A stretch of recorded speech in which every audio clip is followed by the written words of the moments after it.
So this is going to be about the time where my ʻOhana and I faced a Karen of Waiakahi'ula. So we ended up calling our mom outside and I let her know what happened. And she was just like, wow, okay. So that's how she feels. And yeah, but I told her, okay, but mom, no, we don't need to respond to it right now. She's not here. Let's just continue to go about our day, which we did. But the Karen lady ended up coming back. So later in the day, after my brother and his girlfriend and their keiki left, my mom and I went outside to go water some of the plants because she just got a new halo plant that I was helping her to take care of. So we're literally watering haloa, feeding haloa, when the lady appears in front of our house. She's like, hello, excuse me. And I was just like, oh boy. And my mom is literally standing right next to me and I'm literally holding haloa right here because we put them in a planting pot. So the lady starts trying to converse with my mom and my mom just like, boom, snapped again. My mom's like, excuse me? Because the lady's like, excuse me. And my mom's like, you're excused. Do you want to say what you have to say to my sons, to my face? My mom and her just starts going at it. And again, the lady, like, she just doesn't stop talking. Like, she keeps going, she keeps saying dumb things like, I don't know why you Hawaiians can't just get over it. I'm tired of being judged by the color of my skin. And all the crybaby excuses we're all used to hearing. So she keeps going and my mom's like, I heard you call me a bitch. Say it to my face. And the lady had the audacity to be like, well, you are a bitch. And she just kept going, just like yelling at my mom. So I'm looking down at haloa and I'm like, bruh, sorry you gotta hear all of this, but I gotta say something. So the lady kept going at it with my mom and she was coming closer to our property. Like, I thought she was about to like step into our yard. I was like, oh bruh, we're not gonna have this scrap between this haole lady and my mom, no ways. So she starts coming closer and I immediately thought about like what you say when curses are being sent your way, yeah? And how you gotta send it back, especially when it comes into your property. You're supposed to yell at it, yeah? So it either like stops and explodes in its place, or you can send it away, send it back to its sender. So as soon as the lady started coming closer to us, while her and my mom are still going at it, I just interrupted both of them. I looked up, and again, it was like my ano changed. I don't know how to explain it. Like, so the people who get it, you'll get it. But yeah, it was like, so haloa was right here in front of me, and I just like back was straight and I was just like zoom in the zone and I just said out loud, like super loud, Kua ea heli wao, a ho'i ko kahu. And as soon as I said that, another cool thing happened. So once those words left my mouth, it was so cold that I didn't realize that it was this cold, but you could see, how like when it's cold you can see your breath. So as soon as I said that, I could literally see the air leave my mouth and travel in her direction. And when she heard those words, she like, boom, she stopped. And she was like, she kind of like froze a little bit. I mean, I guess it could have just been because I was louder than both her and my mom combined, because my mom stopped too. But she stopped. She just stayed in her position. And then I said it again, and even louder this time.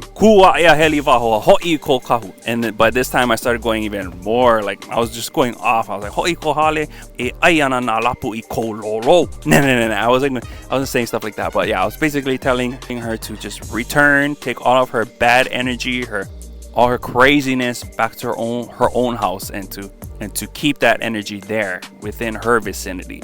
So yeah, I literally repeated it like 3 times, and I was saying a bunch of other stuff too in Olalo. I don't know, I was kind of like in the zone, so things were just kind of flowing out there. But the more I said it, the quicker she turned around and boom, she was gone. She didn't say nothing as she walked away either. She just left. But yeah, more of the story is these are things that Kanaka are still dealing with, and it's not like we have a problem with all haoles. No. In fact, if you guys have been following this series, there's an episode that I did called How to Haole Pono, and you guys should go check that out if you haven't seen it yet. Because this woman was literally doing the opposite of everything that I said to do in that video. Like, she checked all the boxes on how to just piss Hawaiians off even more. And yeah, I recognize that there is still a lot of healing that us Kanaka have to do so that we don't just snap at every haole and all the pupuka things that we see them do. But not that we don't have a right to snap. We absolutely do. Haunani Ke taught us all of that. It's okay for us to be angry and to fight back with our words. But another crazy thing I want to share is one of the things that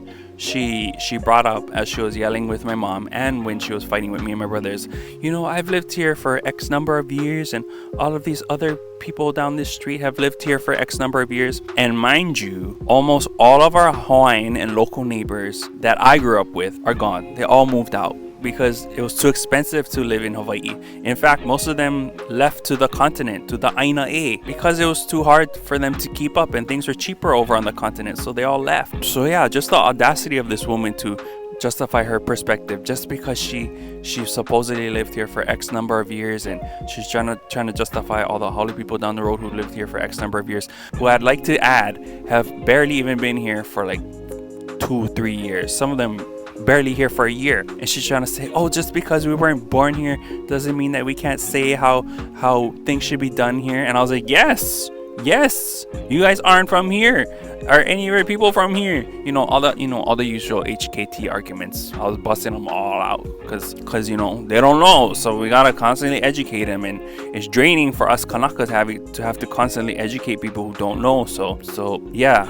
Another thing for those watching, if you don't know what happened to Hawaii, if you don't know about historical trauma, colonialism, the continued illegal occupation of our ʻAina by the United States, please look all of that up before moving here or even visiting here, because you're walking into a very political hotspot where lots of trauma has happened and there's been no justice. In fact, the 130th anniversary of the overthrow of the Hawaiian Kingdom government just happened, and that's 130 years of injustice. And you guys just expect us Kanaka to be all hunky-dory about it? But yeah, I just want to wrap this up by saying, especially to all the Kanaka who are watching and listening, you can treat Karens, or I guess we can treat all the mea ino, the Kanaka ino, like curses.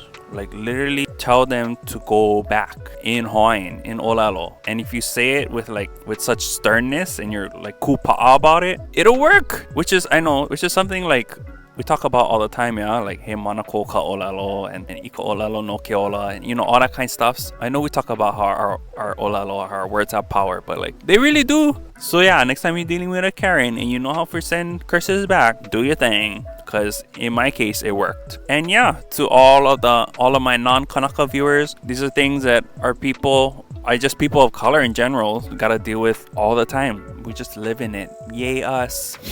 Oh, I also want to share this one mele that I wrote back when I was dealing with a couple other Karens. When I wrote the first half when I was still in college, because there's a Karen story in college that I really want to share with you guys eventually. We'll get to it, I promise. And the second half I wrote when I dealt with another Karen back here on Hawaii Island.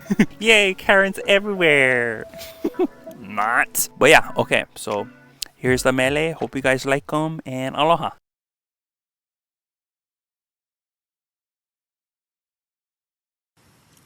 Haole, girl, you people run this world, desecrating all over the world. Yeah, you'll always be a haole, girl, haole, boy.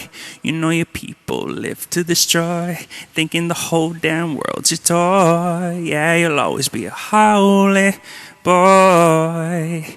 Yeah, let's get started with a little history. Yeah, a little history of what happened to Hawaii. Haoles came here, saw an opportunity. Yeah, an opportunity to change up our Hawaii. We took them in, yeah, it's a little thing we do. Here in our lands, you see, we offer hospitality. In return, they taught us how to read. Yeah, they gave us literacy, but it wasn't the only thing. We got death and disease too. A book that changed all our rules. Toxic drinks that we've abused. And now you know. And now you know.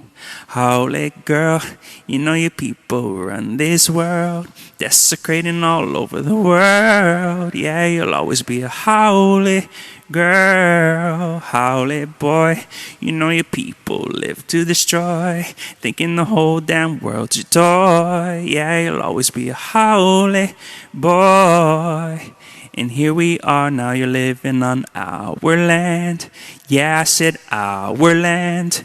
All of these islands, you get to live out all your little fantasies, strolling out on the beach, chilling on Waikiki. and my people were barely even getting by. Prices at an all-time high, struggling just to live our lives. So I hope that you understand your place in these islands. Now you can lend us a helping hand, especially now that you know the truth. One more time, haole girl, you know your people run this world, desecrating all over the world. Yeah, you'll always be a haole girl, haole boy, you know your people live to destroy, thinking the whole damn world's your toy. Yeah, you'll always be a haole boy. To the bridge, haole, haole, say it again, haole, haole, one more time, haole, haole. Yeah, you'll always be a haole girl, yeah.